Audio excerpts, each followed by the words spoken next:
Yo, what's up everybody, it's Fright Delight, and I feel like Frederick Douglass today. Let's talk about Halloween 5: The Revenge of Michael Myers, made in 1989. This was in movies like Pet Sematary, Harlem Nights, and Lean On Me were made. And if you haven't seen Harlem Nights, go ahead and put that in your repertoire of movies to experience. They don't make comedies like that anymore. Now, Halloween 5 is about Michael reawakening from a coma a year after the events of the last film to finish the job in killing his little niece Jamie. From what I understand, the general reception of the film is that this is a universally awful follow-up to the return to form the last film provided. I also seen that this was the beginning of the end of the franchise, being the first Michael Myers driven film to lack both in scares and suspense. Some of the positives I've seen for the film is Daniel Harris's performance, of course, being the standout yet again. Another positive I seen was that the movie creates an environment of obsession and that the score was fantastic, which I feel like that's a given because you always have the original score for reference, so it's hard to fuck that up. If you haven't been here before, I'm gonna recap the movie, give my thoughts and opinions in between, then end it off with a tier list that we'll be keeping track of throughout the entire year. Now let's stop playing and go back to Haddonfield for a fourth time. Damn, this is getting a bit excessive. The movie starts off with a recap of the first film that smoothly transitions into what happened later that night from Michael's perspective. The man got away by crawling into a river and getting swept away. This scene single-handedly made Michael Myers less intimidating to me. They got dude flapping around like a flounder. He gets washed away and ends up at a homeless guy's cabin and tries to strangle the dude but ends up passing out into a coma. This leads us into 1 year later where we see the homeless guy actually kept Michael safe for a year even after Buddy tried to strangle him. Anyways, Michael starts to wake up and see a weird symbol on his wrist, and not only that, Jamie's having some sort of psychic connection with him. She grabs a clipboard and writes he's coming before having a seizure and getting taken into another room. Just as she's about to receive a tracheotomy, my man Loomis steps in just in time to let the doctor know that she's good, she was just tweaking a bit. The next day, Jamie is visited by Rachel, Tina, and Scooby-Doo. I know the dog's name is Max, but he kind of reminds me of Scooby-Doo, and I think it's the brown on his face, so let's call him Scooby for now. Not long after the reunion, Loomis comes in and tells him to get that damn dirty dog out of here. But right before the two end up leaving, a brick gets thrown through the window with a pretty messed up letter towards Jamie. Rachel and the rest end up leaving, and that's when it's revealed that after the events of the last film, Jamie went mute and was put into a clinic to be treated and kept under surveillance by Loomis. We leave Jamie there for a bit to follow Rachel walking back to her crib, and Michael recognizes this, not letting what she did to him in the last movie slide. He stalks Rachel from outside the house, then gets into the front door. Scooby ain't having none of that foolishness and barks at him aggressively. While this is going on, Jamie is having visions of what Michael's doing while she's in school, causing her to have a panic attack trying to get everything out. Loomis figures out what's going on and calls Rachel to make sure she's alright. She answers the phone kind of confused, but Loomis convinces her to go to the neighbor's house to call the police. On her way there, she notices the door open and Scooby missing. Once she lets the neighbor know, the cops show up in this goofy ass way. All clear. Nothing above, nothing below. And no, I did not edit the sound. After these two goofball cops let Rachel know nobody was inside, Scooby pulls back up with a dead squirrel? Possum? I don't know what the hell that is. Anyways, Jamie and Loomis are told everything's good on the other end before getting off the phone. Loomis takes Billy out the room and gets a little crazy with Jamie, telling her to tell him where Michael is. As close as he is, I wouldn't be surprised if Jamie is crying because his breast stank. Now, after Rachel wakes up, she starts to try on new clothes, and then Michael walks out the closet and into another room behind her. This is when Scooby says, "Ruh-roh, Rachel," causing her to walk down the hall to the window, then checks on the room, finding the broken picture of Jamie on the floor. Right as she turns around, Michael surprises her with a scissor stab to the chest. No, not my girl Rachel, and it looks like Jamie feels the exact same way, having a panic attack during the homicide. Shortly after, Tina walks up, not knowing the horror that just happened moments ago. She gets inside, checks for Rachel, and doesn't find her. Tina waits a bit before hearing a knock at the door. As she investigates, her other homegirl Samantha pops out and spooks her. The two end up leaving, not knowing Michael was in the back watching. The two get picked up by Tina's boyfriend, Michael. While they drive off to have a good time, Jamie is in the hospital fighting for her life, trying to get away from Michael Myers. Just before she gets caught, we see this is just another hallucination when the janitor and nurse find her, comfort her, then take her back to the room to rest. Not even minutes later, Loomis comes in crashing out on Jamie, talking about, "Alright, I done gave you enough time, where's Michael Myers?" And you know Jamie is mute, but when she doesn't say anything, Loomis gets even more upset, getting in her face and pleading with her to help him find Michael. Once he realizes talking like a psycho to a child doesn't work, he slides to the Myers house to try to find clues. While he's on his detective work, Tina's out with her boyfriend getting some beer from the store. She goes inside while Michael sits outside and acts like the lamest cool guy I've ever seen. Killer Michael watches lame Michael from a distance and follows him to the alley, leading to probably my second favorite scene in the movie. Michael Myers pulls up behind lame Michael's car and whacks that bit with a garden tool. Mr. Myers then ends his life in a pretty brutal way before dragging him off and stealing his mask for later that night when he pulls up and picks up Tina. I honestly love the concept of Michael switching his mask from time to time to confuse his victims. Before he takes Tina to the Halloween party, they stop at the corner store. At the same time, Jamie is attending a costume party at school. There's a contest going on and it doesn't take long at all for her to be nominated as the winner. But before she gets on stage, Billy gives her a very special bracelet for good luck. Young love. As Jamie's about to accept the best costume award, she passes out and starts tweaking, having a psychic connection with Michael since Tina's in trouble. She's able to mouth off some words, letting Loomis know exactly what's going on. So as soon as she does, Tina walks out the corner store and the cops surround her and don't even let her step near the car, but Michael wasn't even staying anyway, dipping out before anybody can realize. Tina notices but doesn't get a chance to say anything, getting scooped up by the cops and dropped off to the school where Jamie's at. Tina! She can talk now. Tina talks with Jamie, telling her everything's gonna be alright before taking her to bed and trying to leave again. Jamie doesn't want her to go, but of course she slides out of there. And on her way out, Loomis tells her to stay too, but like damn near in every movie up until this point, nobody believes him until it's too late. As she dips out, Loomis tells the two goofball officers to follow her and make sure she's okay. Now there's a side plot with the mysterious man in a suit, but it's really not important until the last few minutes of the film. Just know he's there in the background. And while the mysterious man is walking through the background, Loomis is damn near about to have a heart attack after learning that Jamie's missing. Who the hell was watching her? Lori? Carl's gone. What?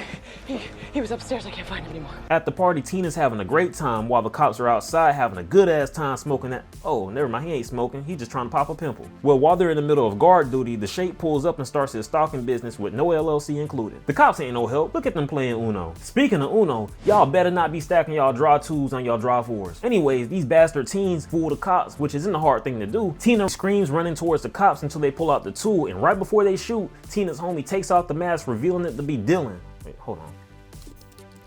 Oh, okay, his name is Spitz. Well, I would have spit some bullets his way playing like that. Don't you know there's a killer with the same mask on the loose? The teens rush off to the barn, then Spitz and Samantha get busy on the hay while Tina roams around aimlessly. Samantha asks Spitz if he has a condom, and he's like, what the fuck is that? Before putting the tip in and then getting the tip put in from the back by Michael. Michael gets ready to poke Samantha too, but he doesn't even want it anymore, and slices her up before dipping out the barn straight to the goofball cops. Minutes later, when the party ends, Tina gets ready to slide, but before she does, she goes to the back of the barn to get her homegirl Samantha. It doesn't take long for her to find the bodies laid out across the hay. As she runs to get help, she finds the two goofball cops dead before they have a chance to do anything useful. I didn't even bother trying to find out what their names were because I'm pretty sure y'all won't even care anyway. Tina wishes she would have cared about what Loomis had to say earlier though, while she's being chased down the field by Michael and his new whip. At the same time, we find out where Jamie is. Billy had came with her too, and the whole time they're trying to find Tina and save her. How?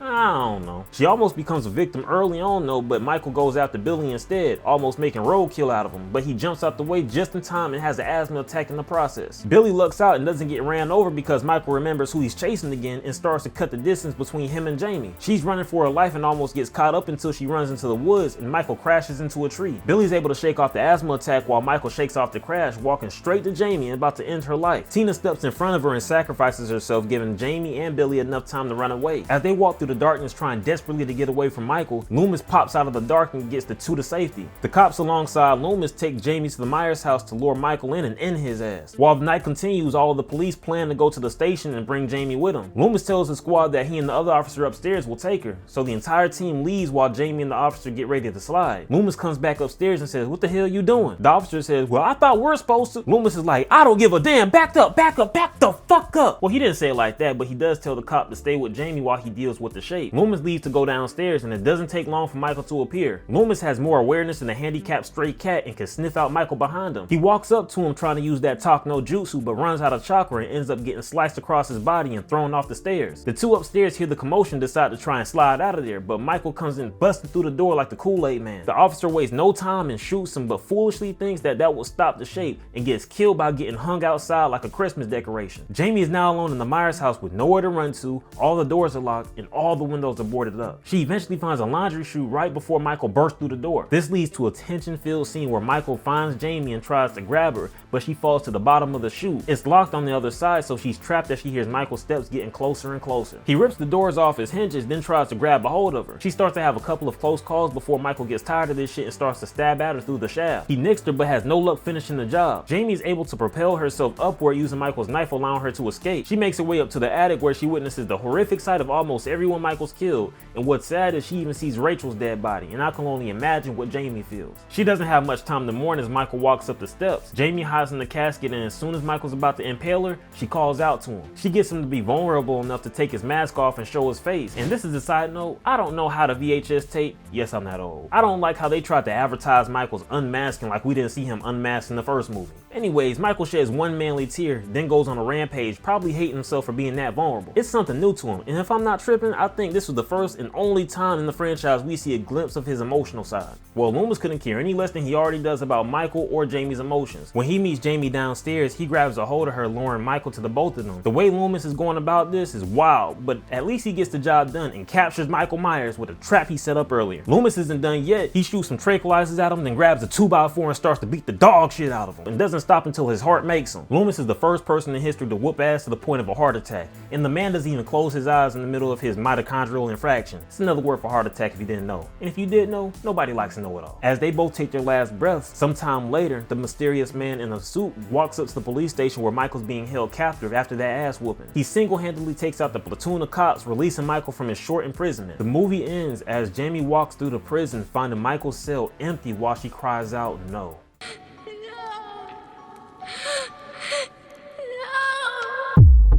Alright homies, that was the end of Halloween 5: The Revenge of Michael Myers, a film that frustrated me not because of the characters, but because of the filmmaker's decision making. Starting with the positives first, Danielle Harris's acting hasn't missed a step, and I honestly think that she did a slightly better job in this film than she did in the last. My reasoning for that is she has to emote and use more facial expression to convey how she feels because of her being mute for the majority of the runtime. When she's on screen by herself, Danielle Harris is able to grab my attention by using subtle mannerisms to express her sadness, terror, or whatever the director needs from her. She also elevates the other actors around her when she isn't by herself. Her crying scenes really made me believe she's in trouble, and there's no cameras around, which brings an authenticity to her that no other actor brought, not even Donald Pleasance, and I'll get to that in my negatives. My next positive for the film is Michael Myers and how he changed mask after he killed Tina's boyfriend. This is a concept I think should have been continued throughout the series because it not only adds personality to him, but it also makes him more menacing in a sense of taking the mask of his victims, kind of like the Predator took the heads of his. The rest of my next positives have to do with Michael too, like his pettiness, especially towards Tina's boyfriend. Where Michael piques Mike loving on his car more than anything, he makes sure to put a dent in the whip before putting a dent in his head. The reason I like this scene so much is because it shows Michael's personality a bit more, which is I guess an add-on for my last positive, but who would have thought of Michael Myers as someone petty? And my final positive for the film is Michael's attic of dead bodies that Jamie came across. This blends into my last two positives, but I really enjoyed the exploration of Michael's character in this movie. I can't make out why he kept the dead bodies in the attic, but I do like that it's ambiguous instead of being outright told to us. It was also disturbing how Jamie was the one to find not only the random officers and townspeople killed, but also her sister Rachel, and the reaction you get from Danielle Harris is heart-wrenching, assuming that you really enjoy their dynamic.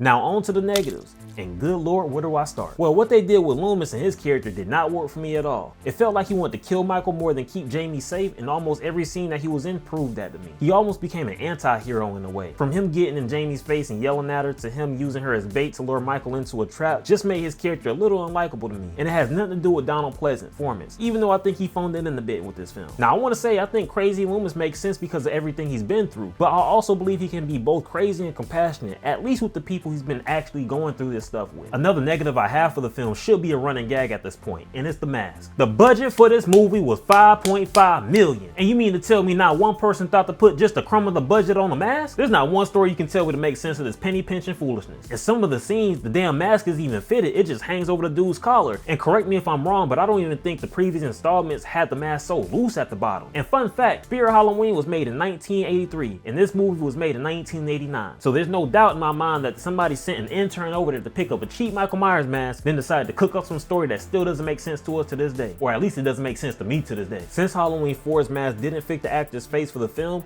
they decided to make new ones and added more details to it, which erased the emotionless look that haunted dreams in the original. My question is why?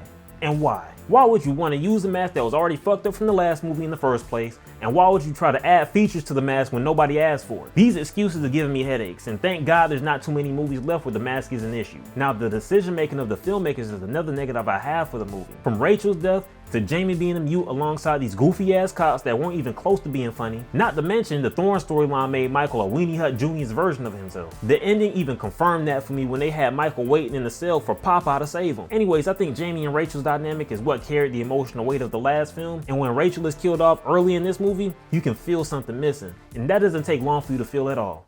Come on, you can't hide anything from me. This may be it. It? You butcher your film when you kill off one of the main characters and make the other one mute. There's only so much you can do, and even the Tina and Jamie dynamic wasn't much to look at. There is no development there. All Tina did was visit Jamie twice, dismiss what she has to tell her, goes to a party and dies. And that last ditch effort to try to squeeze emotion out of you when she sacrifices herself didn't work nearly as much as it would have if they were to develop her character relationship with Jamie a bit more. Now, my final negative for the film is the weak kills. After everything I said, at the very least I thought I could look forward to some of the kills, and that wasn't the case at all. Most of the kills were either cutaways or just so basic I couldn't help but roll my eyes when somebody gets killed on screen. The only kill that was halfway decent was Mike's death, and that's only because what it did for Michael. Also, getting to see the garden tool actually come down in a single take was a breath of fresh air compared to all the other kills. And I'm not even gonna say anything about the cops. Just watch this clip and I'll tell you everything you need to know. Be here for Rescue cats. find dogs. That's a job. And we love it. It's like having two special officer doofies reporting for duty in Haddonfield. So with all that being said, there's no way I could put this movie above being a snooze fest without going to the doctor and checking for a head injury first. Well, homies, if you made it to the end of the video, thank you so much for making it this far. Let me know what you thought about Halloween 5, The Revenge of Michael Myers in the comments below, even if you disagree with me. And if you enjoyed this video and have any movies that you want me to cover in the future, put that in the comments below too. Go ahead and slash that like and subscribe button to see more reviews like this one. And I appreciate y'all coming to a Fright Delight. I'll catch y'all later. Peace.